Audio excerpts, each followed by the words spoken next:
I'm Mohamed Moti, and I'm the Regional Secretary for the Southern Africa chapter of the WMO.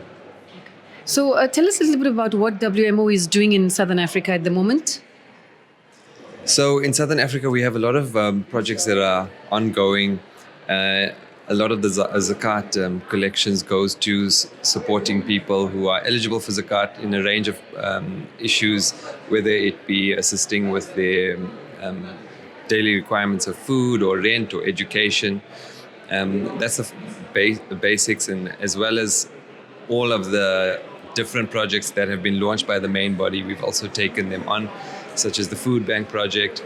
And within the Global Youth Wing, which I was a part of quite actively for the past year, we've been planting trees in schools as part of the WMO2 initiative.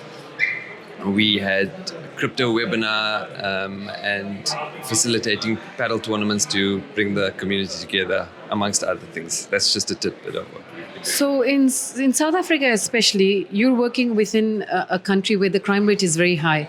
How difficult is it to host food banks and that sort of thing? Do you have to have like extra security and that sort of stuff when you have these fundraisers or you're giving out things to people?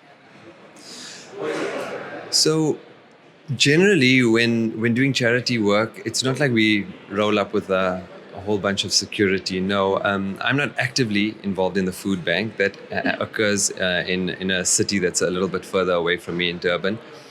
But generally, the recipients are very grateful and they are in need.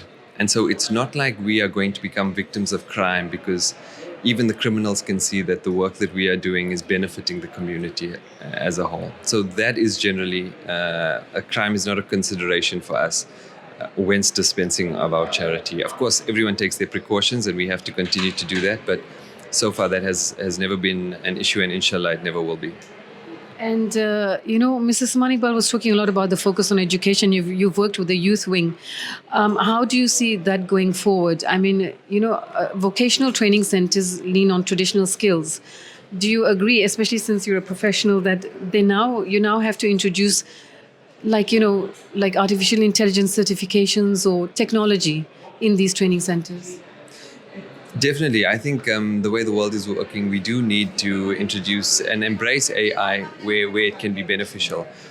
Education is incredibly important, and it is a big way to empower people. But personally, I believe that together with education, the most important thing that needs to go hand in hand with that is facilitating of job creation or getting people into jobs. Because I know from work I've done previously or research I've done, giving the person the skill is one thing, but ensuring that they can get gainful employment with that skill is a completely other thing. And often with other organizations, it has been neglected. So inshallah, if we are able to take on this, I think we've already had some discussions within the Southern Africa chapter, within the youth wing, informal discussions where we wanted to go into the vocational training side of things, but with a particular emphasis on ensuring that the people who are trained are able to get gainful employment, because ultimately that's the most important part of it. Thank you so much. Thank you so much.